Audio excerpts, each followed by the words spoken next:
Class 9-10 chapter 11 এই প্রশ্নের দিকে লক্ষ্য করি। 3n a square minus 4m a plus 3n equal to 0, p by q equal to q by r equal to r by s. দুটি সংখ্যার অনুপাত 5:7 এবং তাদের লসাগু 280, সংখ্যা দুটির গসাগু নির্ণয় করো। তাহলে দেওয়া আছে দুটি সংখ্যার অনুপাত 5:7। তো মনে করি একটি সংখ্যা 5x, অপর সংখ্যা 7x। এখন এদের লসাগু 35x আর গসাগু x। 5x আর 7x এর যদি লসাগু নির্ণয় করি, এখানে x কমন যায় আর থাকে 5 আর 7, সবগুলো গুণ করে দিলে 35x। আর গসাগু হচ্ছে শুধু কমন, তাহলে দুইটা সংখ্যার মধ্যে শুধু কমন x, তার মানে গসাগু x। এখন লসাগু শর্তে দেওয়া আছে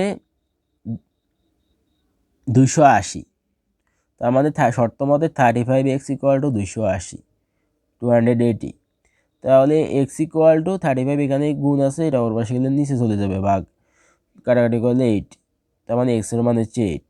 আর x মানে হচ্ছে গসাগু, গসাগু ইকুয়াল টু গসাগুর মান হচ্ছে x, x এর মান বেড়েছে 8, তার মানে গসাগু 8। তার মানে সংখ্যা দুইটির গসাগু 8। লসাগু 280 হলে গসাগু 8।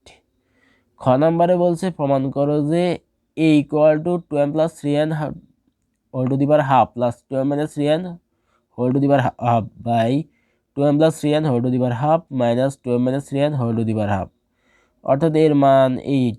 এটা প্রমাণ করো। তাহলে এখানে শর্ত দেওয়া আছে 3n a square minus 4m a plus 3n equal to 0। এই শর্ত থেকে আমরা এর মান প্রমাণ করব। তো আমরা আগে শর্ত যেটা দেওয়া আছে এটা আগে লিখি। দেওয়া আছে 3n a square minus 4m a plus 3n equal to 0, আমরা লিখলাম। এরপর এখান থেকে 4m a কে মাইনাস, এটা অপর পাশে গেলে প্লাস 4m a, অর্থাৎ 4m a কে অপর পাশে নিয়ে গেছি।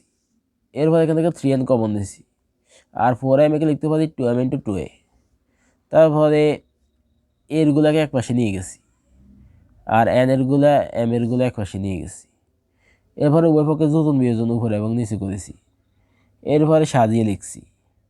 এরপরে a square plus 2a plus 1 মানে হলো a প্লাস 1 হোল স্কোয়ার, আর a square minus 2a plus 1 মানে a মাইনাস 1 হোল স্কোয়ার। এরপর স্কোয়ার আবার বসে গেলে হাফ হয়, পাওয়ার হাফ হয়। এরপরে উভয় পক্ষে আবার উপরে এবং নিচে যোজন বিয়োজন করেছি। এরপরে কাটাকাটি করেছি, উপরে থাকে 2a আর এখানে থাকে 2, কাটাকাটি যায়, এর মান বের হয় 2m plus 3n whole to the power half plus 2m minus 3n whole to the power half by 2m plus 3n whole to the power half minus 2m minus 3n whole to the power half. প্রমাণিত। আমাদের প্রমাণ করতে বলছে, আমরা প্রমাণ করেছি, প্রমাণিত। গ নাম্বারে বলছে দেখা হতে p square plus q square plus r square into q square plus r square plus s square equal to p q plus q r plus r s whole square. এক্ষেত্রে শর্ত দেওয়া আছে p by q equal to q by r equal to r by s. এই শর্ত থেকে আমাদেরকে left side এবং right side সমান, এটা প্রমাণ করতে হবে। এখানে তিনটা অনুপাত দেওয়া আছে, অনুপাতের মান কত তা দেওয়া নাই, তাহলে আমরা মনে করি লিখি তিনটা অনুপাতের মান হচ্ছে কে। তাহলে p equal to q k, q equal to r k, r equal to s k লিখলাম। এখন এখানে r equal to s k, এটা এ আর এর পরিবর্তে বসিয়ে দিব, তাহলে এটার মান এস কে স্কোয়ার, অর্থাৎ কিউর মান হচ্ছে এস কে স্কোয়ার। এই এস কে স্কোয়ার কিউ এর মান এখানে কিউ এর পরিবর্তে বসিয়ে দিব, এরপরে এটার মান বের হয় এস কে কিউব। তার মানে পির মান এস কে কিউব, কিউর মান এস কে স্কোয়ার, আর এর মান এস কে।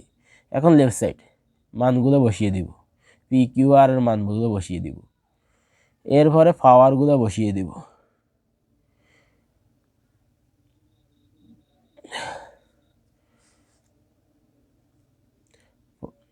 এরপরে কমন নিব, এরপরে গুণ করব, লেফট সাইডের মান বেরোয়েছে।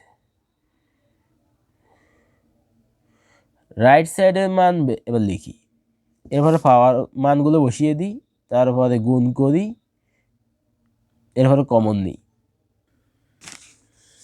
এরপরে পাওয়ার বসিয়ে দিই। এখন রাইট সাইডের মান বেরোছে S to the power 4 K square into K to the power 4 plus K square plus 1 whole square.